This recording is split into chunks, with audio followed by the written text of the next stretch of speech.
Bom dia, boa tarde, queridos irmãos. Aqui é Jorge Campos. Elias, o profeta, é um homem, um servo de Deus, e do qual podemos receber várias lições que são aplicáveis a nós hoje em dia. Vamos então ver um bocadinho acerca de Elias, começando em Mateus, capítulo 17, versículo 1. 6 dias depois, tomou Jesus consigo a Pedro e aos irmãos Tiago e João e os levou em particular a um alto monte. E foi transfigurado diante deles, o seu rosto resplandecia como o sol e as suas vestes tornaram-se brancas como a luz. E eis que lhes apareceram Moisés e Elias, falando com ele, com Jesus Cristo. E depois vê-se aí, eles disseram, olha, vamos fazer umas tendas, mas aproximando-se deles, tocou-lhes Jesus, dizendo, erguei-vos e não tenham medo, disse assim no versículo 7. E então eles, levantando os olhos, a ninguém viram senão Jesus. E descendo eles do monte, Jesus disse, não digas a ninguém esta visão, sempre foi uma visão. Mas os discípulos então perguntaram no versículo 10, por que dizem, pois, os escribas, ser necessário que Elias venha primeiro? Então Jesus respondeu, de facto, Elias virá e restaurará todas as coisas. Eu, porém, vos declaro que Elias já veio e não o reconheceram. E vê-se que Jesus Cristo estava a falar acerca de João Batista. Então os discípulos entenderam que, versículo 13, que lhes falara a respeito de João Batista. Mas Jesus Cristo também está a dizer que Elias também virá. Haverá uma obra de Elias antes da vinda do Messias. Queridos irmãos, Elias teve uma responsabilidade importante. Como vemos aqui, nesta transfiguração, vemos Moisés e Elias. Moisés, representando que haveria um profeta como Moisés, que é Jesus Cristo, lemos também em Atos, que Jesus Cristo é este profeta maior que Moisés, está claro, muito maior, e por isso aponta para um governo, um governante, aponta para a governância de Jesus Cristo que ele terá quando houver a sua segunda vinda. Mas além disso, vemos também que aqui estava Elias.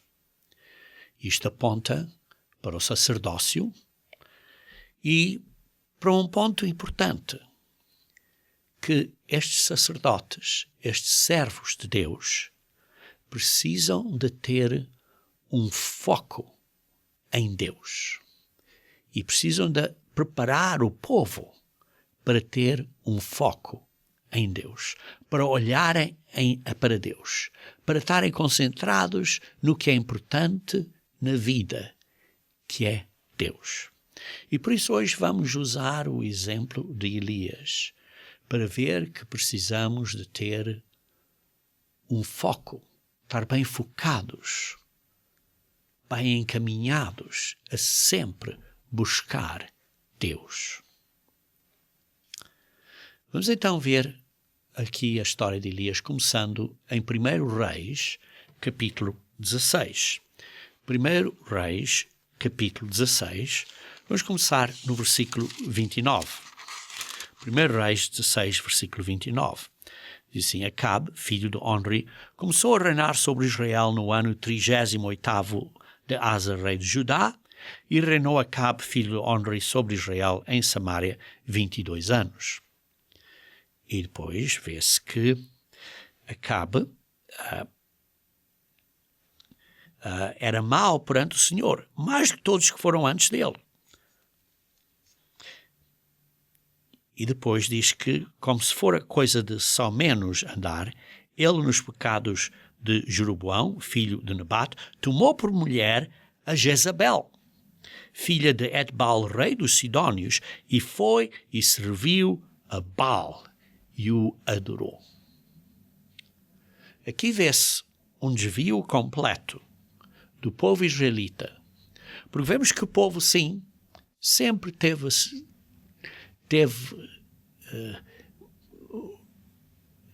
com uma mescla, com uma mistura, permitindo um sincretismo com outros deuses pagãos. Mas aqui é que é uma desobediência aberta. Não estão a servir Deus, mas misturado, mas estão a servir abertamente a este Deus falso, a adorar Baal, este Deus pagão, Deus que não é Deus.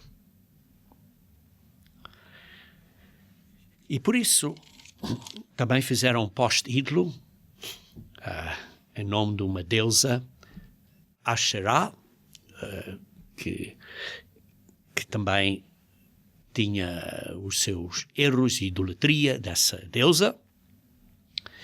E depois vemos no capítulo 17, então, aqui no capítulo 17, Elias é introduzido.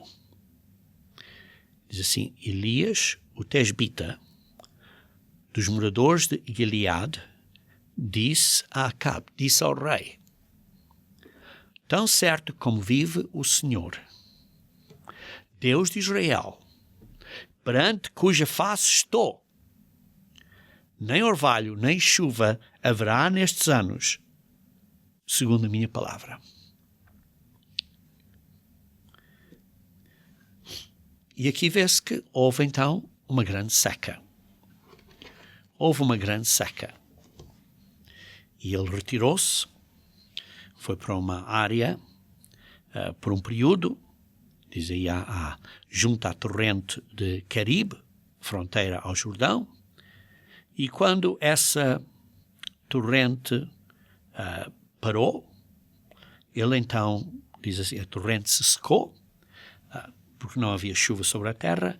Então a palavra do Senhor lhe disse, no versículo 9, do mesmo capítulo 17, dispõe-te e vai a Sarepta, que pertence a Sidom, e demora-te ali, onde ordenei a uma mulher viúva que te dê comida. E vê-se que ele está com esta mulher viúva, e depois o filho desta mulher morre, e ele adoeceu, e agravou tanto que ele morreu, como se diz no versículo 17, e depois ele orou por este filho desta mulher, e então este menino, como vemos no versículo 23, tornou a viver, e diz assim no versículo 23, Elias tomou o menino e o trouxe do quarto à casa e o deu à sua mãe, e lhe disse: vê, o teu filho vive. E agora a mulher disse assim: agora eu sei que tu és homem de Deus e que a palavra de Deus na tua boca é verdade. Mas aqui vemos um profeta que estava perto de Deus. E Deus ia usá-lo para um grande milagre, para fazer uma grande responsabilidade. E essa responsabilidade está descrita agora no capítulo 18, porque depois destes 3 anos, e ele então se apresenta ao rei Acabe. Muito tempo depois veio a palavra do Senhor a Elias, no 3º ano, dizendo: vai, apresenta-te a Acabe, porque darei chuva sobre a terra. Partiu, pois, Elias a apresentar-se a Acabe, e a fome era extrema em Samaria. Acabe chamou a Obadias, o mordomo. Obadias temia muito ao Senhor, porque quando a Jezabel estava a matar, ou, como diz aqui, a exterminar os profetas do Senhor, Obadias protegeu, ou tomou 100 profetas de 50 em 50, os escondeu numa cova e os sustentou com água e pão. E então Obadias foi com Acabe, foram procurar, como diz aqui, a todas as fontes de água, no versículo 5, e todos os vales, pode ser que achemos erva, para que salvemos a vida dos cavalos e mulos e não percamos todos os animais. E eles então partiram. Estando Obadias já a caminho, eis que Elias se aproximou com ele, no versículo 7. E Obadias, reconhecendo Elias, prostrou-se com o rosto na terra e disse: És tu, meu senhor Elias? E respondeu Elias: Sou eu. Vai, diz ao teu senhor: eis que aí está Elias. Vai dizer ao teu patrão que vai apresentar-te. Aqui está Elias. Eu disse: eu vou, e depois tu desapareces, ele vai me matar. E diz assim, no versículo 15, disse Elias: tão certo como vive o Senhor dos Exércitos, perante cuja face estou, deveras hoje me apresentarei a ele. Eu não vou esconder, eu vou me apresentar a Acabe. Então Obadias foi encontrar-se com Acabe e anunciou, e então Acabe foi ter com Elias, como lemos aqui no versículo 16 do capítulo 18 de 1 Reis. Aqui vê-se então que os dois se encontraram, e no versículo 19 diz assim, o versículo 17 e 18 antes, vendo, disse: és tu, ó perturbador de Israel. Acabe estava a acusar Elias de ser o perturbador de Israel. Então Elias disse: não, eu não sou o perturbador de Israel, tu é que és o perturbador de Israel, porque deixaste desobedecer os mandamentos do Senhor e seguiste os balins, como se lê no versículo 18. Agora, pois, manda ajuntar a mim todo o Israel, junta o povo todo, no Monte Carmelo, como estamos a ler no versículo 19. Como também os 450 profetas de Baal e os 400 profetas do poste ídolo, desta Asserá, que comem da mesa de Jezabel. Então enviou Acabe mensageiros a todos os filhos de Israel e ajuntou os profetas no Monte Carmelo. Então vê-se este povo todo. E vejam aqui o que Elias disse. Então Elias se chegou a todo o povo. Agora Elias está a falar ao povo. Ora, a comparação aqui é que Elias é um profeta, é um ministro de Deus. Hoje em dia chamaríamos um ministro de Jesus Cristo, um ministro da Igreja de Deus. E diz assim: até quando cocheareis entre dois pensamentos? Entre quanto tempo vais ter duas opiniões? Em quanto tempo é que estás assim, ou para a esquerda ou para a direita, ou para a esquerda ou para a direita? Estás a fazer esta mescla, esta mistura. Até quando cocheareis entre dois pensamentos? Se o Senhor é Deus, segue Deus. Se é Baal, segue Baal. Porém o povo nada lhe respondeu. O povo calou-se. Queridos irmãos, a pergunta é a nós hoje em dia. O profeta Elias pergunta a nós: estamos entre duas opiniões? Estamos a cochear entre dois pensamentos, para um lado ou para o outro? Obedeço ou não obedeço? Obedeço ou não obedeço? Aonde é que nós estamos? É fácil ter duas opiniões. E quando temos duas opiniões, uma pessoa pergunta onde é que estás, às vezes uma pessoa fica assim calada e não quer responder. Nas mensagens de Jesus Cristo, às 7 igrejas. Há 7 eras de igreja, há 7 atitudes de igrejas que lemos em Apocalipse 2 e Apocalipse 3. Continue uma marca aí em Reis, porque vamos voltar a Reis, mas vamos brevemente ler Apocalipse. E vamos especificamente ver Apocalipse capítulo 3. A última igreja, a última era de igrejas de Deus, das igrejas de Deus, a última era antes da vinda de Cristo. E em capítulo 3 de Apocalipse, começando no versículo 14, diz: ao anjo da igreja em Laodiceia escreve: estas coisas diz o Amém, a testemunha fiel e verdadeira, o princípio da criação de Deus. Isto é, aquele que é o soberano, aquele por quem tudo foi feito, aquele que iniciou tudo. O princípio da criação, que começou e iniciou a criação. Tudo foi criado por ele, como lemos em Colossenses 1, versículo 15 a 17.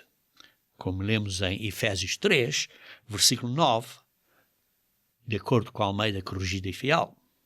Como lemos em Hebreus capítulo 1, versículo 2. Como lemos em João capítulo 1, versículo 3. Tudo foi criado pelo Verbo, que se esvaziou e veio a ser Jesus Cristo.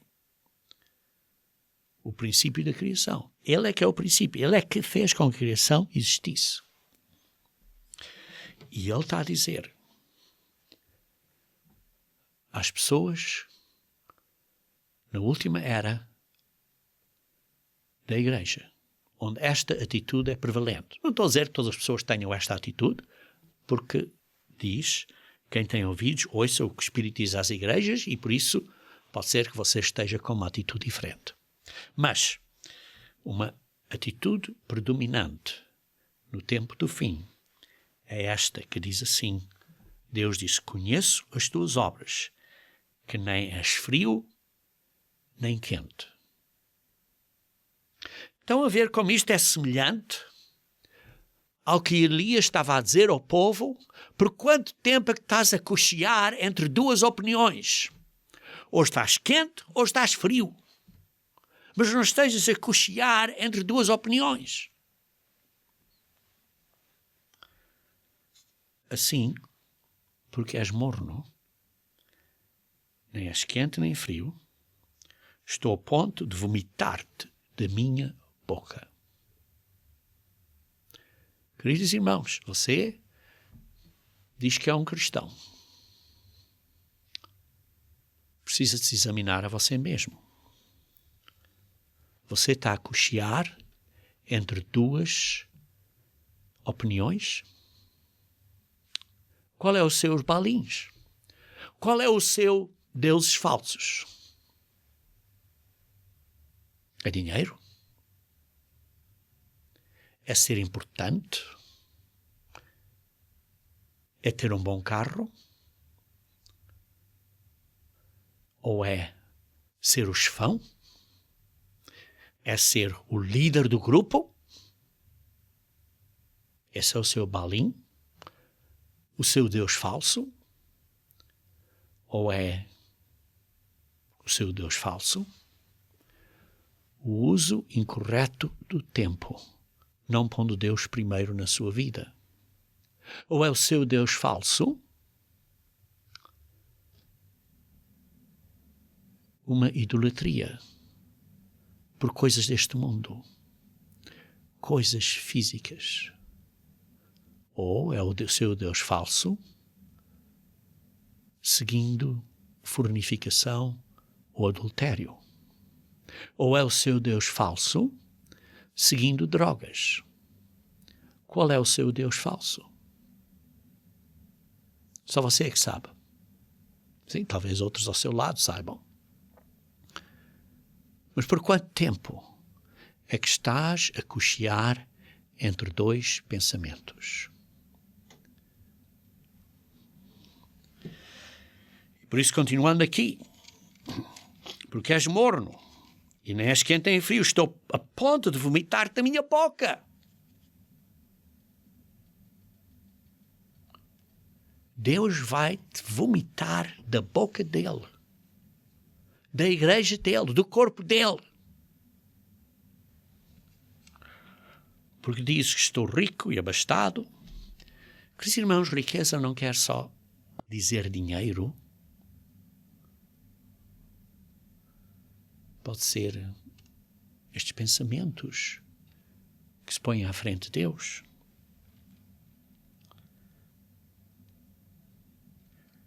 Mas não vês que estás infeliz e miserável, pobre, cego e nu. Por isso diz no versículo 18, aconselho-te que de mim compres ouro refinado. Aconselho que de mim compres ouro refinado em fogo ou pelo fogo. Isto é, aconselho que vás para a grande tribulação para aprenderes uma lição.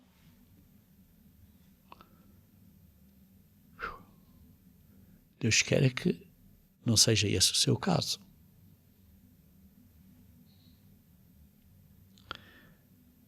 Porque através dessa grande tribulação vais aprender lições fortes. Vais enriquecer-te realmente. Vais-te aproximar de Deus. Vais então vestir com roupas brancas, a fim de que não seja manifesta a vergonha da tua nudez espiritual, para poderes ver a verdade, para poderes entender, para te arrependeres. Por Jesus Cristo diz, eu repreendo e disciplino quantos eu amo. Se pois zeloso, arrepende-te antes que seja necessário de fazer isto. Eis que estou à porta e bato.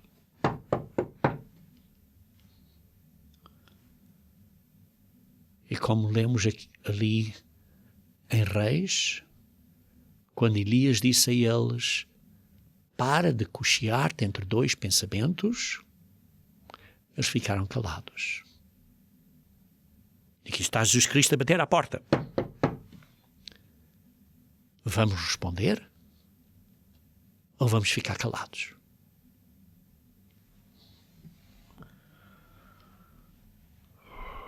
E se abris a porta e responderes, Jesus Cristo diz, entrarei em sua casa e se irei com ele e ele comigo. E ao que vencer as fraquezas da carne, ao que vencer esta batalha espiritual, dar-lhe-ei sentar-se comigo no meu trono. Assim como eu venci, me sentei com meu Pai no seu trono. Queridos irmãos, aqui vemos a história de Elias. Elias se aproxima destas pessoas, como lemos aqui em 1 Reis 18. Se aproxima do povo e pergunta, no versículo 21 de capítulo 18, e pergunta, até quando cochearás entre dois pensamentos? Se o Senhor é Deus, segue-o. E se Baal é Deus, segue-o. Mas não estejas entre duas opiniões. E por isso então ele disse, vamos tirar dois, diz assim, dois novilhos, vocês escolham. Vocês escolham. É para não terem desculpa, olha, foi este novilho, ou se fosse o outro novilho, tudo correria. Não, vocês escolham. Tirou as desculpas. Vocês escolham. E vocês vão primeiro. Vocês vão primeiro. Vocês têm mais tempo. Que é para não terem a dizer, olha, se tivesse tido mais tempo. Não.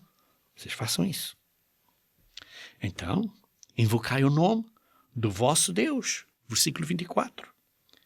E eu invocarei o nome do Senhor. E o Deus que responder por fogo, esse é Deus. E todo o povo respondeu e disse, é boa esta palavra. Sim. E depois vê-se no versículo 27 que estes estavam a seguir o Baal, os deuses de Baal. Começaram a gritar, começaram a berrar e tudo. E ao meio-dia, Elias zombava deles e disse: clama em voz alta. Porque ele é Deus. Pode ser que esteja a meditar. Ou no banheiro, atendendo a necessidades. Por isso, fala alto para ele sair do banheiro. Ou talvez esteja a viajar. Ou talvez esteja a dormir. Para o acordares.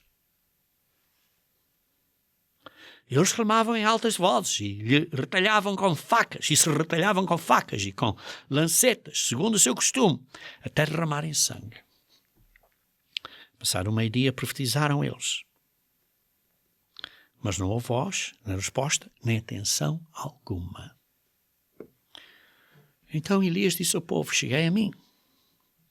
E fez este grande vale, e pôs muita água, encheu de água 3 vezes. Encheu de água.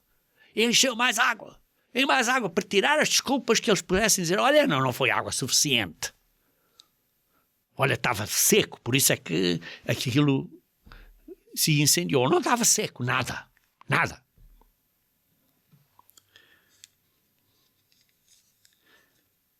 Então se apresentou, fez a oferta, para se apresentar a oferta, e depois fez esta oração. E, queridos irmãos, vejam quanto tempo é que esta oração demora. Ó Senhor Deus de Abraão, de Isaac e de Israel, fique hoje sabido que tu és Deus em Israel, que eu sou o teu servo e que segundo a tua palavra fiz todas estas coisas. Responde-me, Senhor, responde-me para que este povo saiba que tu, Senhor, és Deus e que a ti fizeste retroceder o coração deles. Queridos irmãos, isto é menos de 30 segundos. Talvez 20 segundos, uma oração breve. Não é preciso estar a ter orações longas. Se você está perto de Deus, Deus ouve. Porque ele tinha um relacionamento com Deus. Ele estava perto de Deus.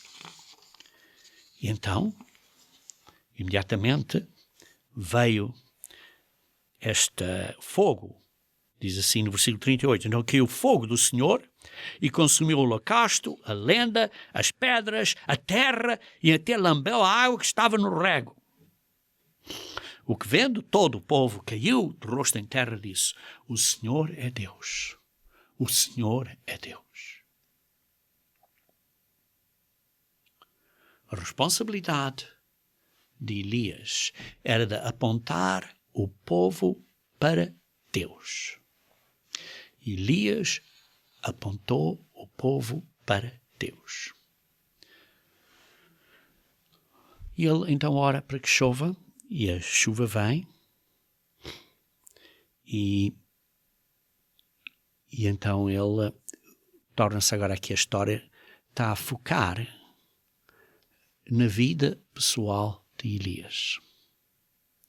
Este fez este grande milagre, este ponto de grande estresse. É como se você tem uma grande atividade de muito estresse a fazer coisas e depois de tudo estar feito, é como se tem esta de estresse, completamente destressado, já sem estresse.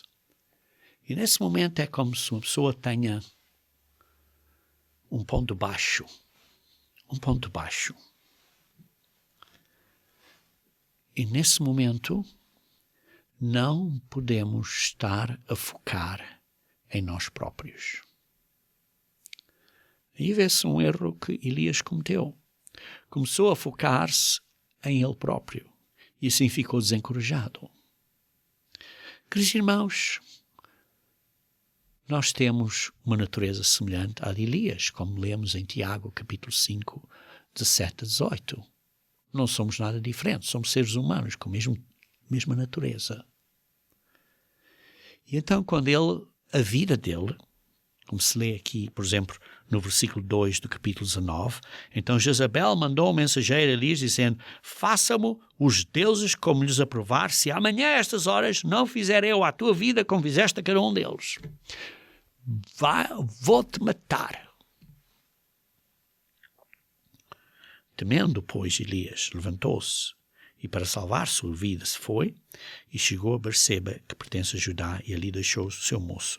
Ali mesmo, porém, se foi ao deserto, caminho de um dia, e veio e se sentou debaixo de um zimbro e pediu para si a morte.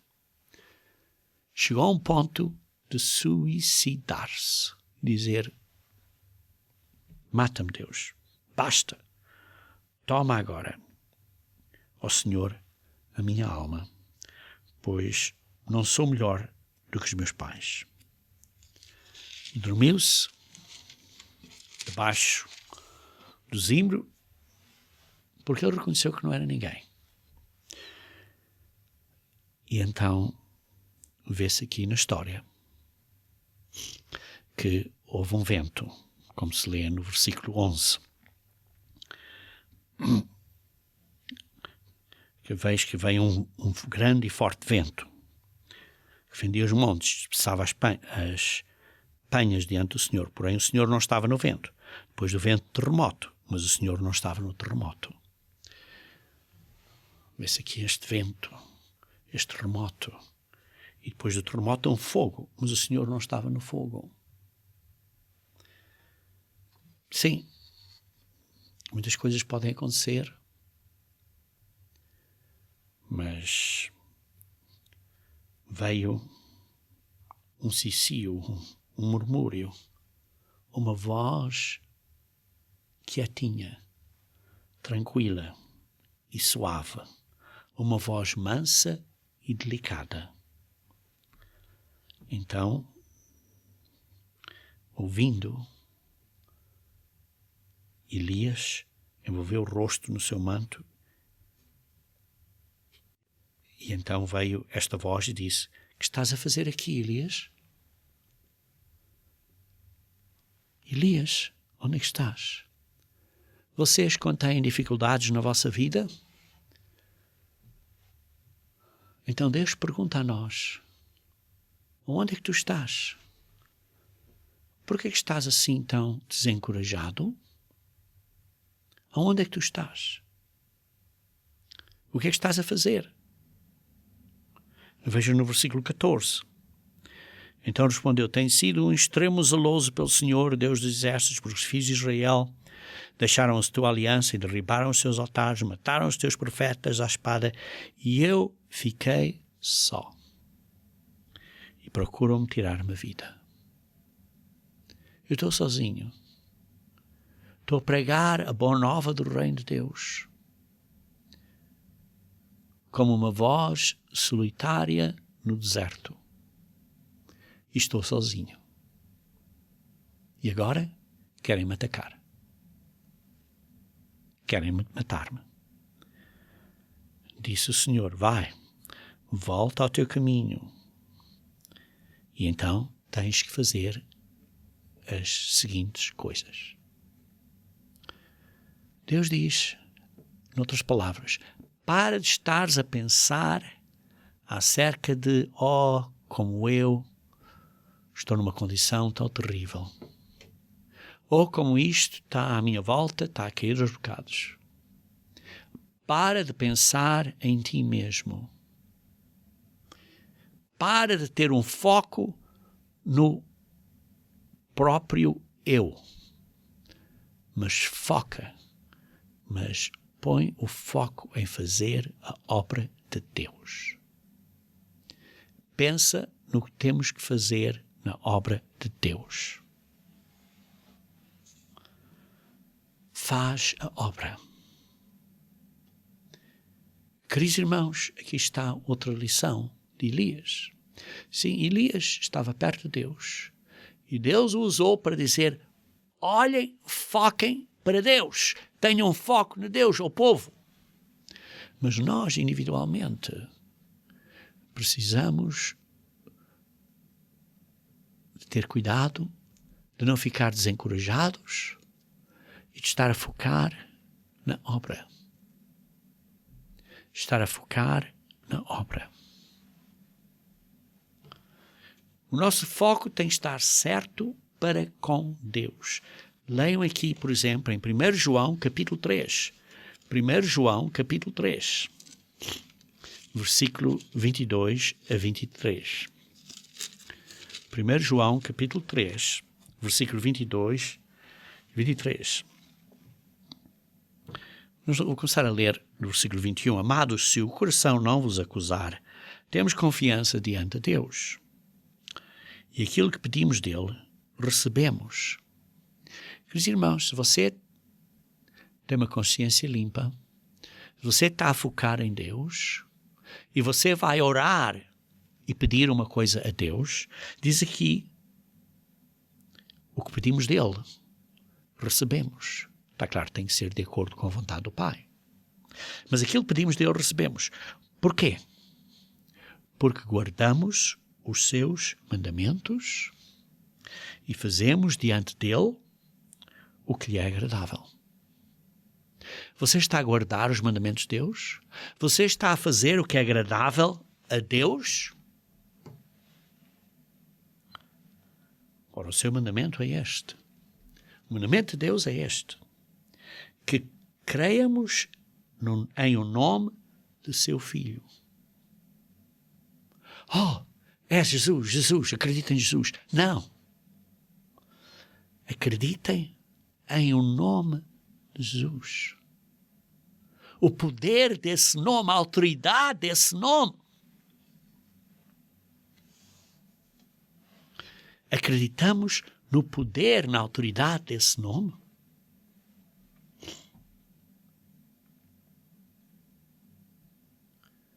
Como lemos em Mateus, capítulo 11.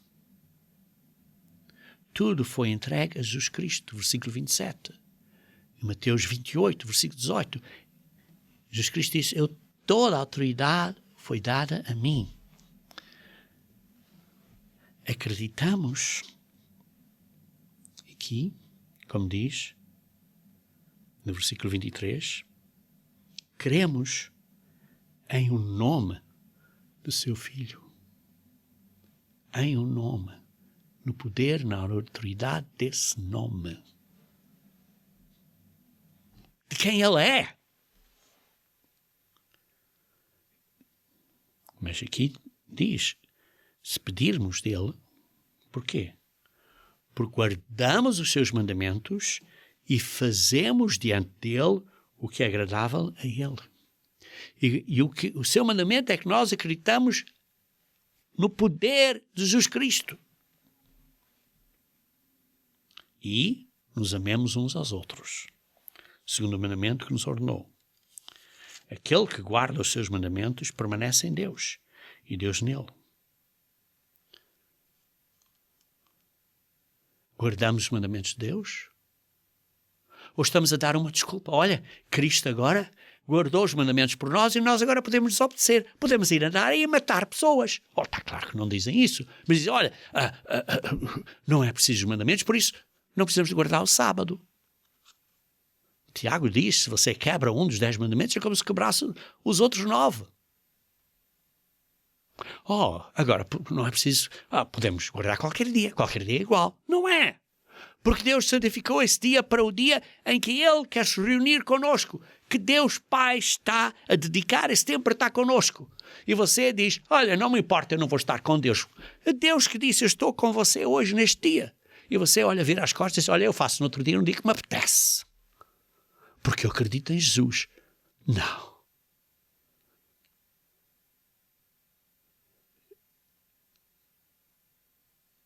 Quando você pede coisas a Deus, Deus responde a você, faz o que você pede, porque você obedece a Deus e faz o que lhe é agradável.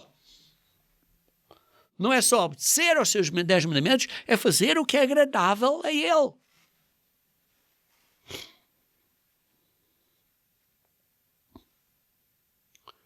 Vejam comigo em Colossenses capítulo 1.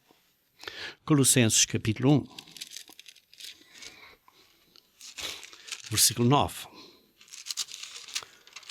Por esta razão também nós, desde o dia em que o ouvimos, não cessamos de orar por vós e de pedir que transbordeis de pleno conhecimento de sua vontade.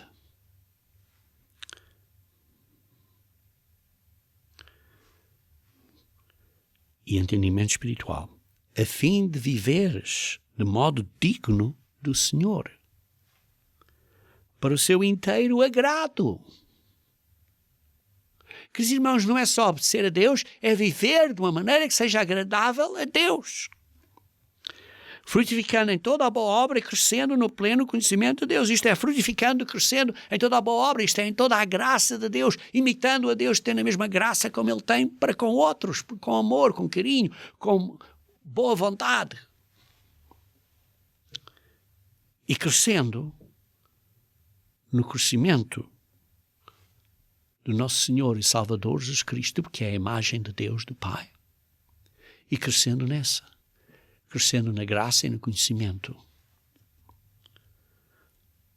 Queridos irmãos, o nosso foco é um foco em Deus. O nosso foco é um foco em Deus.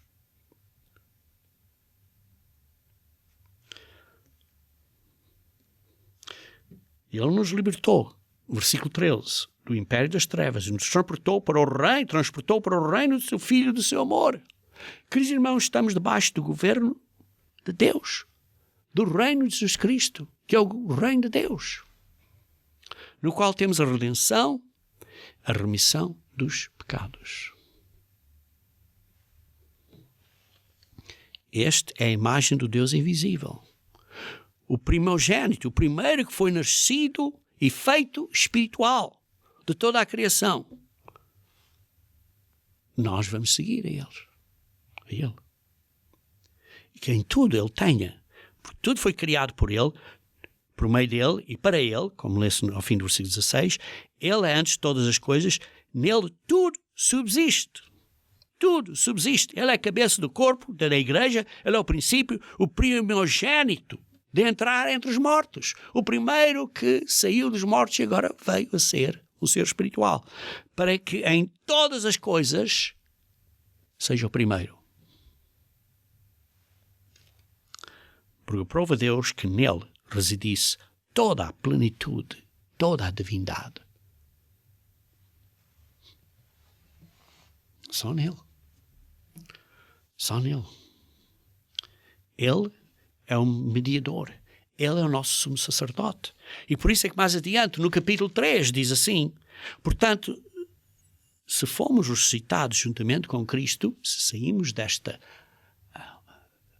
sepultura aquática para pormos um novo homem, um novo eu, buscar as coisas lá do alto, onde Cristo vive, assentado à direita de Deus. Pensar nas coisas lá do alto, não nas coisas aqui da terra. Estamos focados nas coisas de Deus.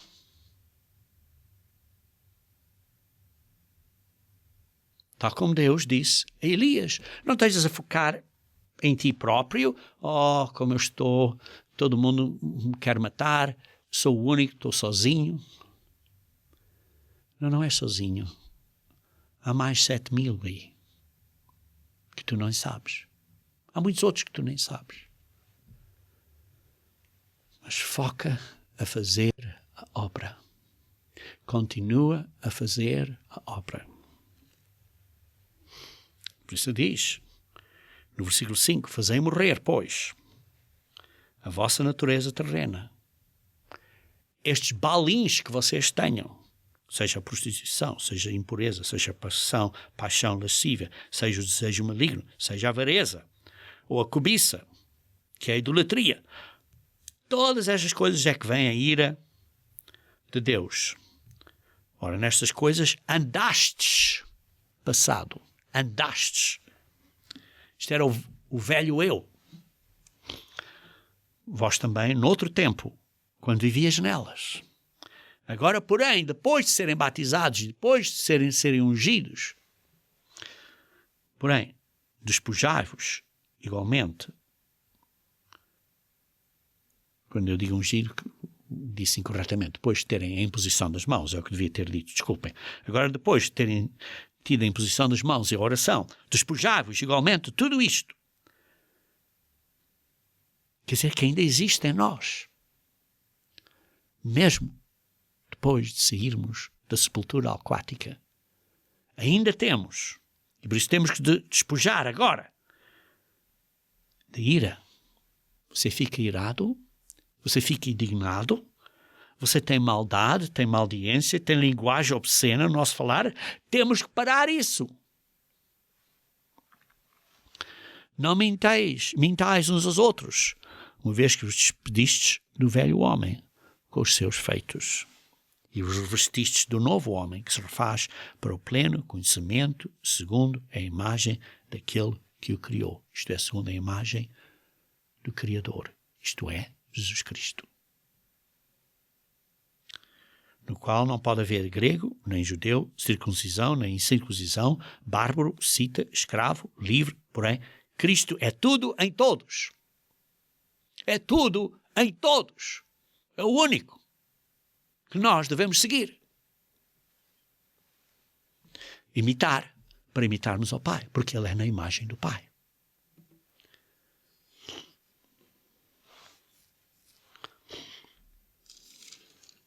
Revestidos, pois, como diz no versículo 12, como eleitos de Deus, santos e amados, de ternos afetos de misericórdia, de bondade, de humildade, de mansidão, de longanimidade, suportáveis uns aos outros, perdoai-vos mutuamente, caso alguém tenha algum motivo de queixa contra o outro, assim como o Senhor vos perdoou, assim também perdoai-vos a vós. Assim tudo, porém, esteja o amor que é o vínculo da perfeição.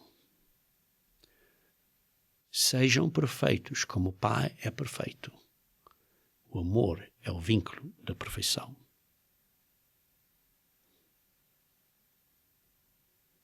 E tudo o que fizeres, como diz no versículo 17, seja em palavra, seja em ação, fazei-o em nome do Senhor, pela sua autoridade, para a glória de Deus, dando por ele graças a Deus Pai.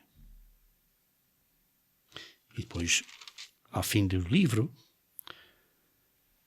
diz assim, no versículo 16 e 17 do capítulo 4. E uma vez lida esta epístola perante vós, providenciai, para que seja também lida na igreja dos Laodicenses. Esta epístola é para a igreja de Laodiceia. O que foi que lemos em Apocalipse 3. Não sejas quente nem frio. Ou sejas quente ou frio, não sejas morno. Porque Deus quer que sejamos quentes no caminho. Lede igualmente perante vós. Atenta para o ministério que recebeste do Senhor para o cumprires. Atenta para a responsabilidade de servidão, de ser servos, que nós todos temos como membros da Igreja de Deus. Atendam, como diz assim, atentam a servir, atentam à nossa responsabilidade que temos. E nós não podemos fazer uma obra, a não ser que estejamos focados em Deus, e não é em nós próprios. Por isso é que lemos em Isaías, capítulo 40. Isaías, capítulo 40. Consolai, versículo 1, consolai o meu povo, diz o Senhor. Falai ao coração de Jerusalém. Bradai-lhe que já é findo o tempo da sua milícia, que a sua iniquidade está perdoada e que já recebeu em dobro das mãos do Senhor por todos os seus pecados. Voz do que clama no deserto, preparai o caminho do Senhor. Endireitai no ermo vereda a nosso Deus. Queridos irmãos, esta é a nossa responsabilidade. De ser esta voz a clamar no deserto, a voz de Elias, neste povo que estava numa área deserta, sem chuva por 3 anos, e diz: por que estão a cochear entre 2 opiniões? Parem de cochear. Preparem-se, apontem, ponham a vossa vida a focar no Deus. Todo vale será aterrado e nivelado, todos os montes e outeiros, o que é tortuoso será retificado, e os lugares escabrosos aplanados. A glória do Senhor se manifestará, e toda a carne a verá. A glória do Senhor Jesus Cristo virá para a terra, toda a carne o verá, pois a boca do Senhor o disse. E uma voz diz, clama. E alguém pergunta, o que é que vamos clamar? O que é que vamos pregar? Prega! O que é que vamos pregar? Prega que toda a carne é erva, e toda a sua glória como a flor da erva. As coisas deste mundo, os balinhos deste mundo, são como erva. Seca-se a erva e caem as flores, soprando neles o hálito do Senhor. Na verdade, o povo é erva. Este mundo é erva. Seca-se a erva e cai a flor, mas a palavra do nosso Deus permanece eternamente. Por isso, foquem a vossa vida em Deus. Tu, ó Sião, e Sião aqui representa a igreja de Deus, espiritualmente. Tu, ó Sião, que anuncias boas novas, sobe ao monte alto. Tu que anuncias as boas novas a Jerusalém, erga a tua voz fortemente, levanta, não temas, e diz à cidade de Judas, eis, aí está o vosso Deus. A boa nova. Jesus Cristo vem brevemente. Preparem-se agora. Sejam quentes agora. Não sejam mornos. Ponham o foco em Deus agora. Versículo 10. Eis que o Senhor Deus virá. Jesus Cristo virá com poder. E o seu braço dominará. Eis que o seu galardão está com ele. E diante dele a sua recompensa.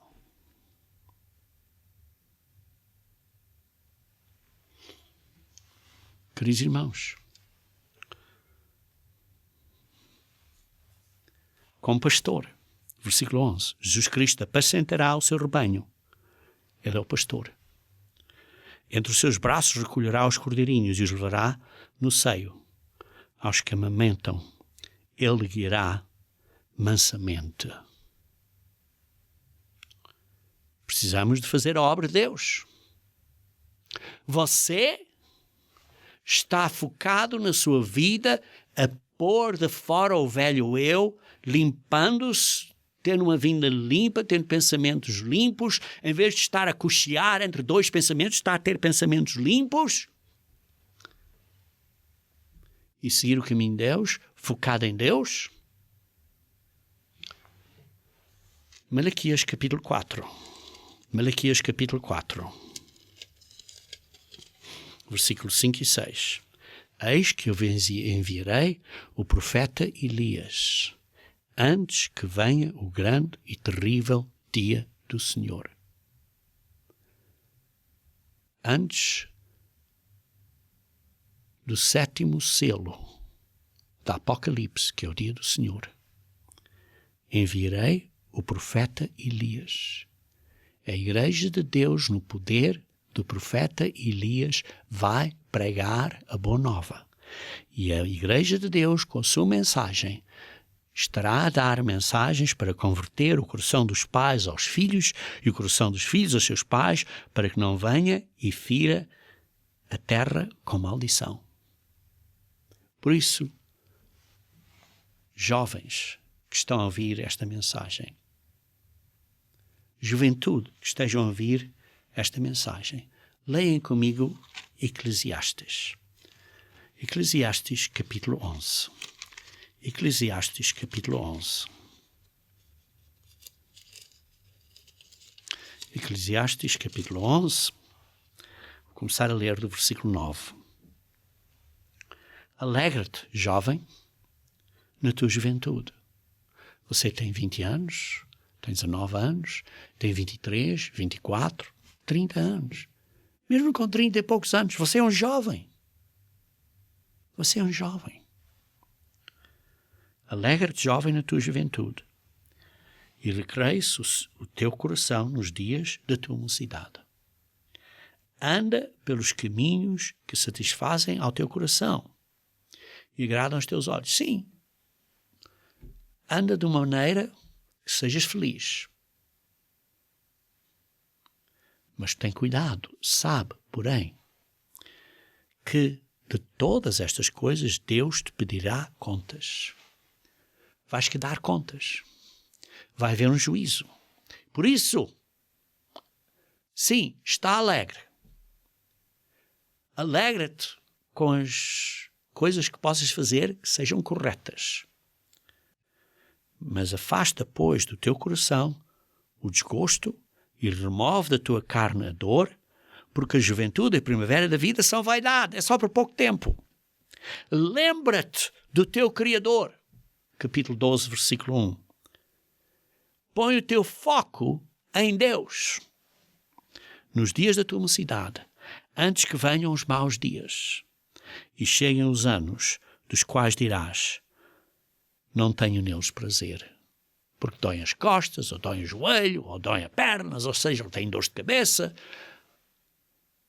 Lembra do teu Criador enquanto há tempo. Mantém o foco em Deus.